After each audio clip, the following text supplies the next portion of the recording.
In this video, I want to give you guys a very simple explanation of Ethereum and what it is.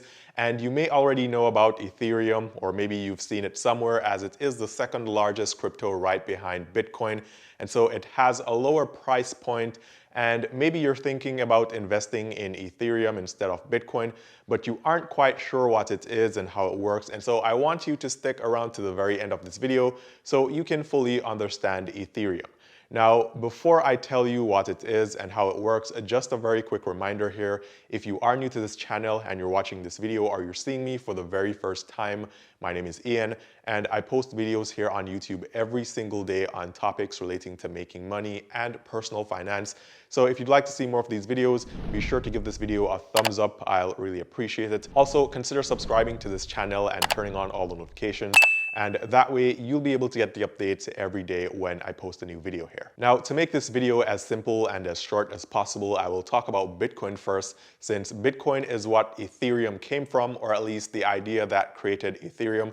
And so Bitcoin is what we call a decentralized currency. Now, decentralized currency means that the currency isn't government controlled. So for example, before Bitcoin, if you wanted to send digital payments to someone who was away and you couldn't give them cash, then you would have to use a service such as PayPal or your bank, and that would cost you, and you would always have to use a middleman service to send and receive payments digitally. Now, when Bitcoin came around, it changed all that. It was a decentralized network where you could trade directly with the other person, and the transactions didn't need a single system or host to verify or confirm them. The entire Bitcoin network would verify and process transactions in real time instead of having a primary or a single host or computer that did it. Now, because of this, it is virtually impossible for this system to fail because unlike a payment service where you have a central location or servers that need to process and verify all the transactions, with the Bitcoin network, you have a global network of computers that are ready to do it instantly. This also makes the system uncontrollable because there is no single computer that you can remove or eliminate to stop the network from functioning normally, and this is why we call Bitcoin a decentralized currency. So if you didn't know this before, now you do, and this is exactly what Bitcoin does, and this is why a lot of people like Bitcoin, myself included. Now, this video isn't about Bitcoin, but I had to mention this so that the next part of this video all makes sense. So the technology that Bitcoin uses is known as blockchain. And after realizing that we could decentralize currencies, people began thinking of other things that we could decentralize as well. Think about this, right? What services do you use that all depend on some computer server or a single server somewhere? Probably all the services you use right now. This means if the host goes down, so does your service. Surely you've gone to a website or you tried to do something online and you got an error saying that the server or the service was down for some reason. And with blockchain or decentralized networks, this wouldn't be the case anymore. It would virtually be impossible for that to happen. Now, this is where Ether or Ethereum came in, right? A system that could make decisions based on a network of computers and not a single central authority or server or a few. Now, to pull this off and have everything decentralized, you need to have a really large network of computers all over, thousands or millions. The problem now was that Bitcoin, which was the only decentralized network or blockchain, and it was written in a simple computer code. It didn't have much to it.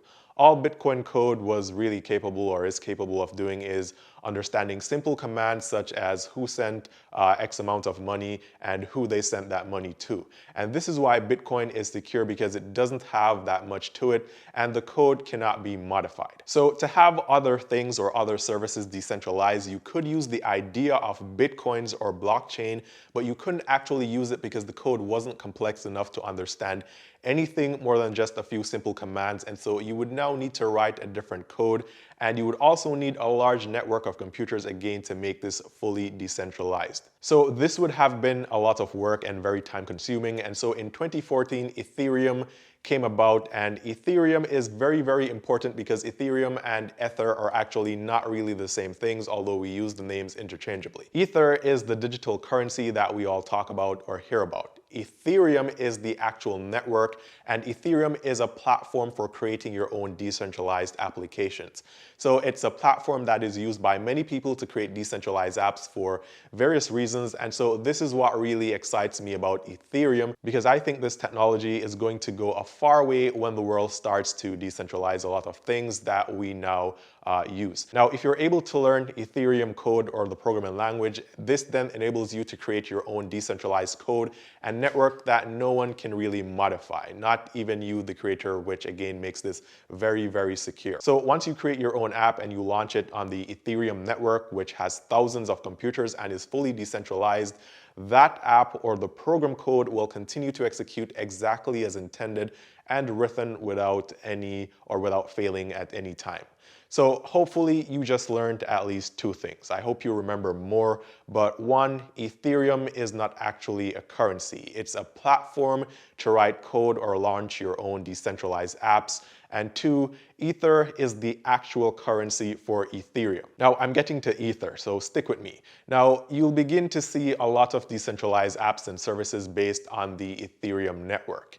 You may need to purchase virtual space online to store your photos right now, and you have to use your credit card to pay for it, and you have to use Google Drive or some other services that are centralized and controlled. With Ethereum and decentralized apps, in this example, I could have the hard drive space and rent it to you directly, eliminating any other parties such as banks, credit cards, and no one will be able to control this.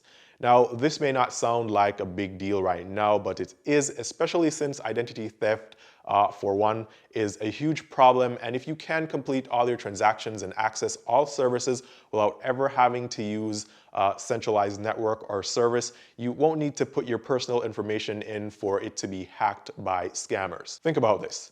You use a credit card online to pay for Google Drive. You just exposed your credit card to hackers. You want to Zelle me some cash for a service I provided. You need to sign up with Zelle and you need to use your social security number.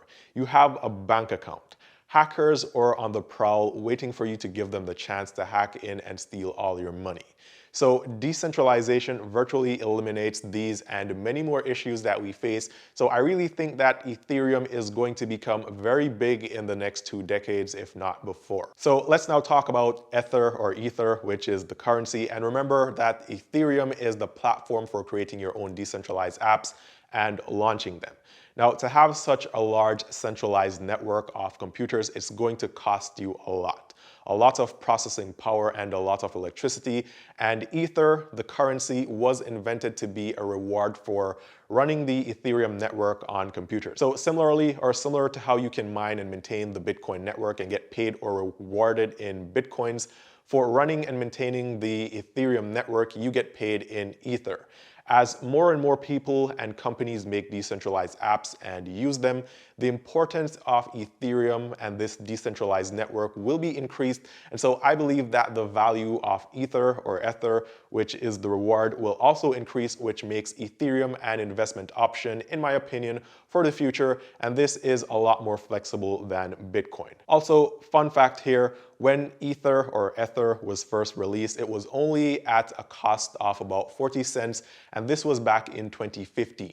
As of right now, the price of Ether is just below that $2,000 mark. If you had invested only $1,000 in Ether back in 2015 or thereabout, you would now have about $4.5 million in Ether if you were to convert that to US dollars right now. As exciting as that sounds, I still believe Ether will climb further. Comment below and let me know if you invest in Ether, and also if you like this video and if you like the ideas behind Ether and decentralized networks and currencies as well.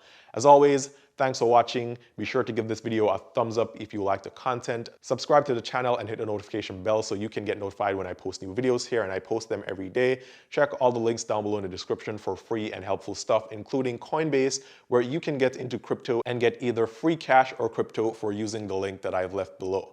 Once again, thank you so much for watching, and I'll see you guys tomorrow.